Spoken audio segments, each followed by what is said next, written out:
Serena Williams s'est fait baptiser par les témoins de Jéhovah. Cela constitue une étape importante pour la légende du tennis, âgée de 41 ans, qui a récemment annoncé sa retraite sportive. La lauréate de 23 tournois du Grand Chelem a été baptisée le dimanche 8 janvier à l'Assemblée des témoins de Jéhovah à West Palm Beach, en Floride, aux États-Unis. Serena Williams a été élevée comme témoin de Jéhovah par sa famille, tandis que sa fille Olympia est également élevée dans cette doctrine. Les témoins de Jéhovah sont une dénomination du christianisme qui prône à la fois l'Ancien et le Nouveau Testament de la Bible. Serena est réputée pour ses performances exceptionnelles au tennis tout au long de sa carrière, qui s'est étendue sur plus de 2 décennies.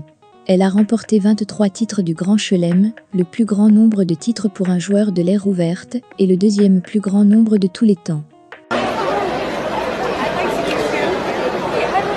Yo.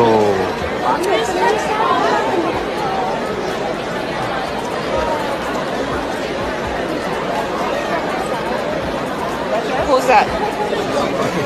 Who is this one? That's her. You know? Yeah. Hold on. I'm gonna go first.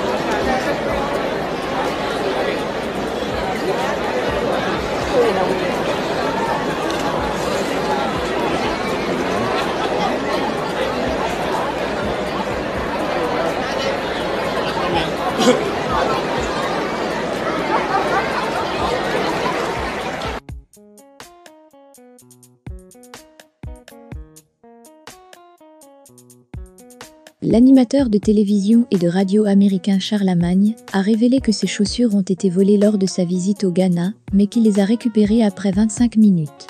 Charlamagne Dagod était l'un des expatriés qui ont visité le Ghana pendant la saison des fêtes, et il semble qu'il ait beaucoup à partager de certaines expériences qu'il a vécues au Ghana.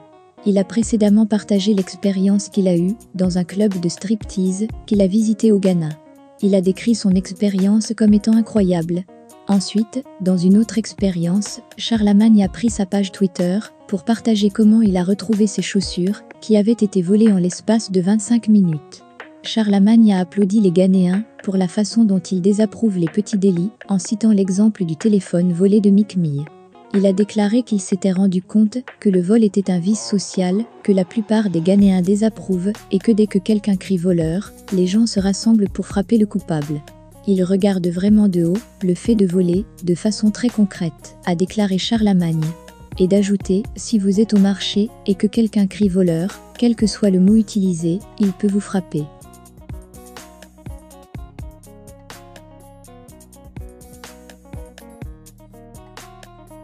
La toile française, plus précisément le rap français, fait face à une rumeur depuis quelques heures. Pour l'instant, aucune communication officielle, mais il semblerait qu'un géant du rap s'apprête à quitter le game.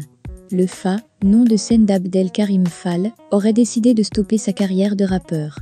Né le 28 novembre 1985 à Paris, Fall est un rappeur français, un des fondateurs et membre du groupe de rappeurs Section d'Assaut. Une rumeur vient de voir le jour sur la toile, quelques jours après l'annulation de son concert du 1er janvier. Le rappeur serait poussé à son retrait de la musique. Il y a quelques heures, le Fa a totalement désactivé ses différents profils sur les réseaux sociaux. Cela présage le pire pour ses fans, qui se posent plusieurs questions et attendent une sortie officielle du concerné. Selon le compte Twitter Culture, cette décision de se retirer de la musique est liée à des motivations religieuses. Pour l'instant, on attend toujours une confirmation du rappeur français connu pour son statut de membre éminent de la Section d'Assaut. Notons que les disques de Le Fa ont souvent rencontré un franc succès. Il y a par exemple l'album Fame, dévoilé en 2019 et certifié disque de platine par le SNEP.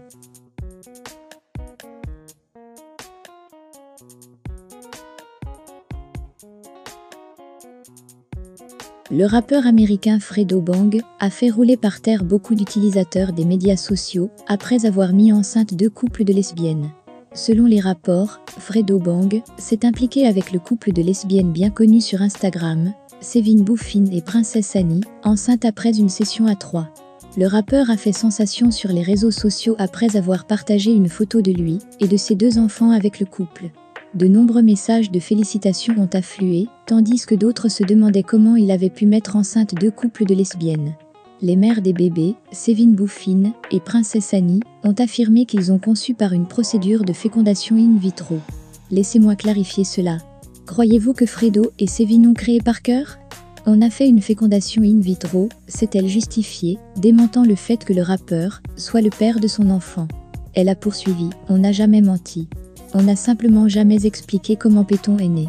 J'ai gardé ça en moi, jusqu'à ce que je sois prête. En réponse à une remarque homophobe, elle a déclaré « Maintenant, j'ai tort d'avoir fait ce qui était le mieux pour moi. »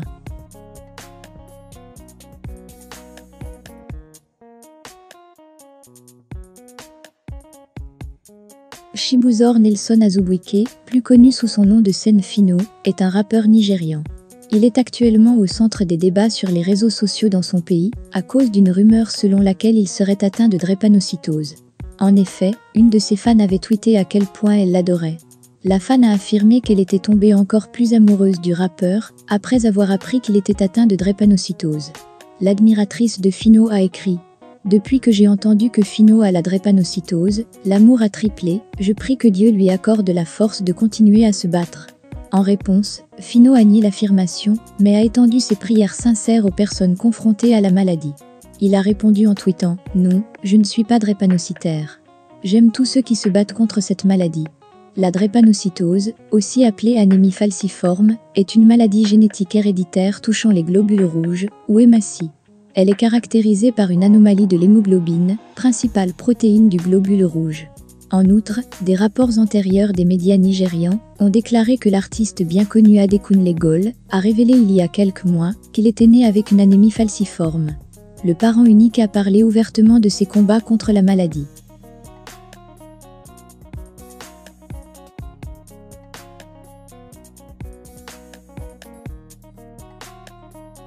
Yvidro est de nouveau au centre d'une polémique. La comédienne vient de rentrer dans le collimateur d'un de ses détracteurs, et elle compte mener ce duel jusqu'au bout. Souvent vilipendée sur la toile, Yvi n'aime pas se laisser faire. Elle décide de recadrer un certain Narcisse KBG, qui prend souvent plaisir à la tacler sur la toile, à chacune de ses sorties. L'internaute fait cela depuis des années, et il ne s'en lasse. L'animatrice, elle, en a assez de cette situation. Elle fait désormais face à ce monsieur au cœur des diffamations, chantages, menaces et autres attaques à son égard. Pourquoi Yvidro a-t-elle décidé de répliquer? En effet, cette fois-ci, le détracteur y est allé un peu fort. Il a touché une corde très sensible sur laquelle l'animatrice télé ne badine pas. L'internaute s'en est pris à la famille de la comédienne, et celle-ci promet donc de se venger. Je t'ai mise en garde plus d'une fois depuis bientôt 3 ans, jusqu'à me menacer de mort, m'accuser de meurtre. Aujourd'hui, je te dis de t'attendre à moi. Tu vas lire l'heure sauf si, je ne suis pas la fille de mon père. Concernant ma famille, je ne l'ai jamais exposée, il a fallu que tu viennes sur les réseaux me faire du chantage, avec des photos de ma famille, nous savons qui te les a données. Tu as pu raconter assez d'inepties au point d'exposer un père de famille, qui lui n'est pas public, aller jusqu'à inventer qu'il n'a pas été là à la naissance de son enfant. Ne me demande pas pardon parce qu'honnêtement, je ne t'en veux pas, je veux juste ceux qui se cachent derrière toi, pour vouloir me nuire à tout prix. On n'attaque pas ma famille, encore moins mes enfants, je deviens dangereuse. Il est clair qu'Yvidro prépare une vengeance de taille à ce détracteur acharné.